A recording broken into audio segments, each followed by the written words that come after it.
हवा में नमी भरी हुई थी।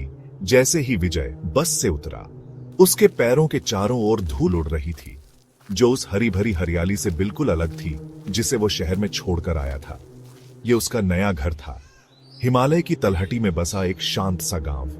विजय ने अपना बैग सही किया।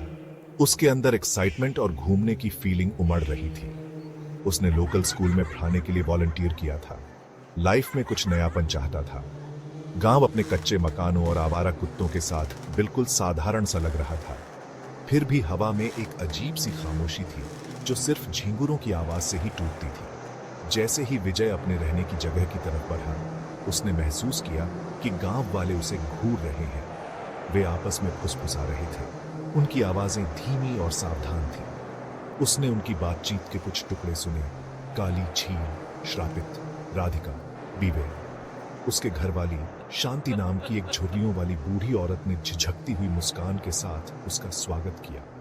हालांकि उसकी आंखों में डर की एक झलक थी।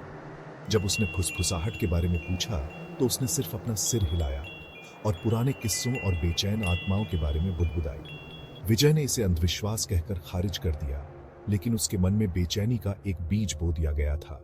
दिन हफ्तों में बदल गए और विजय अपनी नई दिनचर्या में सेटल हो गया। बच्चे तेज और सीखने के लिए उत्सुक थे और गांव वाले, हालांकि शुरुआत में थोड़े संकोची थे, उसके साथ घुल मिल गए। फिर भी काली झील के बारे में फुसफुसाहट बनी रही, डर और रहस्य की एक लगातार आवाज। एक शाम विजय खुद को गांव के मुखिया बीरजू नाम के एक बुजुर्ग के साथ बैठा पाया। बीरजू ने जैसे ही काली झील की कहानी सुनाई, विजय उसकी बात ध्यान से सुनता रहा। यह प्यार, धोखे और एक ताकतवर आत्मा की बदला लेने की कहानी थी। गांव की सबसे खूबसूरत लड़की राधिका अपनी शादी से एक दिन पहले 100 साल पहले झील में डूब गई थी। गांव वालों ने एक ईर्ष्यालु द्वेषी के बारे में फुसफुसाया जिसने उसे धक्का दे दिया था, लेकिन सच्चाई उसके साथ ही दफन हो गई। तब से उन्होंने कहा, उसकी आत्मा झील में भटकती रही, अपनी अकाल मृत्यु का बदला लेने के लिए। विजय, जो तर्क और कारण का व्यक्ति था, को विश्वास करना मुश्किल लगा। फिर भी गांव वालों का अटूट विश्वास और उनकी आंखों में साफ दिखाई देने वाला डर उसे सोचने पर मजबूर कर रहा था। उसने इस काली झील को खुद देखने का फैसला किया। अगली पूर्णिमा की रात विजय गांव के बाहरी इलाके की ओर चला गया। काली झील की ओर एक अदृश्य बल द्वारा खींचा गया।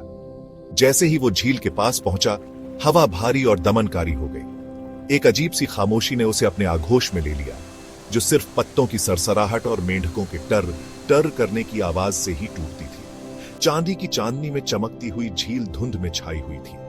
यह निर्विवाद रूप से सुंदर थी, फिर भी एक अजीब सी बुरी आभा इससे चिपकी हुई थी। विजय ने अपनी रीढ़ की हड्डी से एक सिहरन दौड़ते हुए महसूस किया जब उसने पानी की सतह के ऊपर एक हल्की सफेद धुंध घूमते हुए देखी। उसने सोचा कि उसने धुंध के भीतर एक आकृति देखी, सफेद रंग में लिपटी एक महिला जिसके लंबे बहते हुए बाल थे।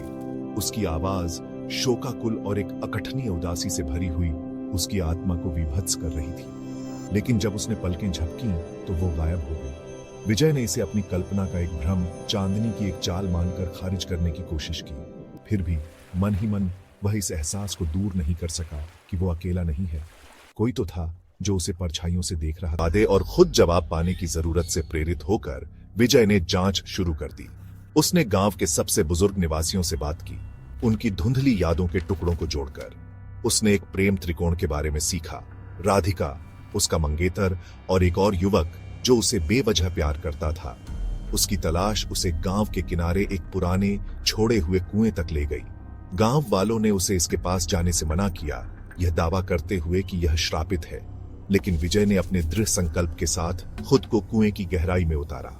वहां सबसे नीचे उसे वो मिला जो वह ढूंढ रहा था, एक लकड़ी का संदूक जो मिट्टी और मलबे की परतों के नीचे छिपा हुआ था। अंदर उसे फीके रिबन से बंधे हुए पत्र और राधिका नाम से उत्कीर्ण एक चांदी का लॉकेट मिला।